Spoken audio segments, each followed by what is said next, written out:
अस्सलाम वालेकुम। मोहम्मद फ़हीम स्टूडियो के साथ मैं हूँ आपका मेज़बान शहज़ाद, और आज बात करेंगे इस्लाम हम तक कैसे पहुँचा और इसके लिए कितनी कुर्बानियों से गुज़रना पड़ा। आखिरी नबी मोहम्मद मुस्तफ़ा सल्लल्लाहु अलैहि वसल्लम की बेइज़्ज़त के साथ ही इस्लाम का आगाज़ हुआ और इसके लिए बहुत सारी कुर्बानियाँ दी गईं। ख़ास तौर पे हम इस्लाम के लिए दी गई कुर्बानियों का ज़िक्र करें तो अहले बैत का ज़िक्र ज़रूरी है। तो अहले बैत का ज़िक्र जब आता है तो यकीन जाने आँख नम हो जाती है। कोई ऐसा गोशा नहीं है कि जहाँ गम ना हो, जहाँ ज़ुल्म ना किया गया हो। अगर हम बात करें मौला हुसैन अलैहिस्सलाम की, तो मौला हुसैन अलैहिस्सलाम की ज़ात वाला के ऊपर जिस तरह से ज़ुल्म व सितम ढाए गए, उसकी हमें तारीख़ में कोई मिसाल नहीं मिलती। यजीद ने जो ये जुल्म किया, इमाम हुसैन अलैहिस्सलाम को शहीद कर दिया, और वहाँ पर कोई मुसलमान ऐसा नहीं था जो हुसैन अलैहिस्सलाम का इस तरह से साथ देता। सिर्फ 72 नफूस कुदसिया जिन्होंने इमाम हुसैन अलैहिस्सलाम का साथ दिया। इसके अलावा कोई सहाबी ऐसा नहीं था वहाँ पर जिन्होंने हुसैन अलैहिस्सलाम का साथ दिया हो। क्या यजीद से डर गए थे? क्या अमीर माविया के बेटे से डर गए थे जिसने इतना जुल्म किया मुसलमानों के ऊपर?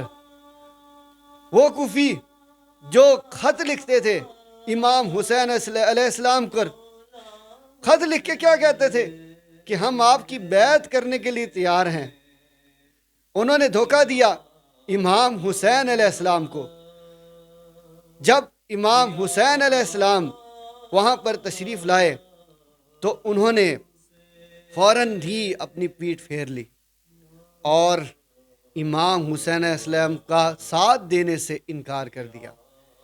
क्या उन्हें डर था यजीद का, यजीद की फ़ौज का, उसके जुल्म व सितम का? इस्लाम के लिए कुर्बानी देना तो ज़रूरी था। आज अगर इमाम हुसैन अलैहिस्सलाम कुर्बानी ना देते तो हम तक ये दीन इस्लाम हम तक ना पहुँचता।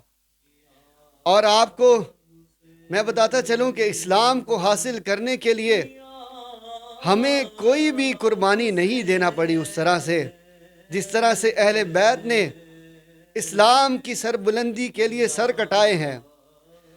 अहले बैत का कोई ऐसा फर्द नहीं है जिसके ऊपर जुल्म व सितम ना किया गया हो। मौला अली अलैहिस्सलाम के हवाले से अगर तारीख़ का मुताला करें तो 700 साल तक मिंबरों पर गालियां दी गई मौला अली अलैहिस्सलाम को। क्या हम अहले बैत का ये अदब करते हैं, ये मोहब्बत करते हैं हम अहले बैत से? नबी मुकर्रम सल्लल्लाहु अलैहि वसल्लम ने फरमाया कि मैं हुसैन से हूँ और हुसैन मुझसे है। और हमने हुसैन अलैहिस्सलाम के साथ क्या किया, किस तरह से जुल्म व सितम रवा रखे गए। तो हक जो है वो हुसैन के साथ है और हुसैन हक के साथ है। तो रज़ाए इलाही को कोई शख्स अगर पाना चाहता है तो उसे अहले बैत से मोहब्बत करना होगी। तो इस्लाम का सिला क्या है, इस्लाम के साथ मोहब्बत क्या है? अगर सही मानों के अंदर को इस्लाम पर अमल करना चाहता है, या इस्लाम का कोई कह लें कि अगर किसी के अंदर ईमान है ना, तो ईमान का सिला सिर्फ मोहब्बत अहले बैत है। अहले बैत की मोहब्बत के बग़ैर वो शख्स कभी दावा नहीं कर सकता कि उसका ताल्लुक़ इस्लाम से है या कुरान से है। तो सिरात मुस्तकीम पर चलने का रास्ता सिर्फ और सिर्फ अहले बैत से मिलेगा।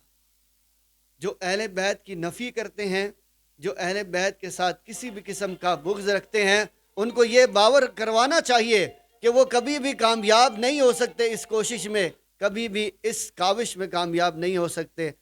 हुसैन कल भी ज़िंदा था, हुसैन آج بھی زندہ ہے۔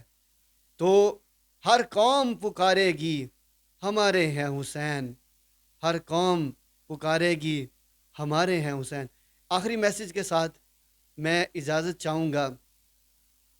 خوبصورت شعر حضرت خواجہ معین الدین چشتی علی حجمیری نے لکھا، بادشاہ است حسین، شاہ است حسین، بادشاہ است حسین، دین است حسین، دین پناہ است حسین، حق کا کے بنا لا الہ است حسین۔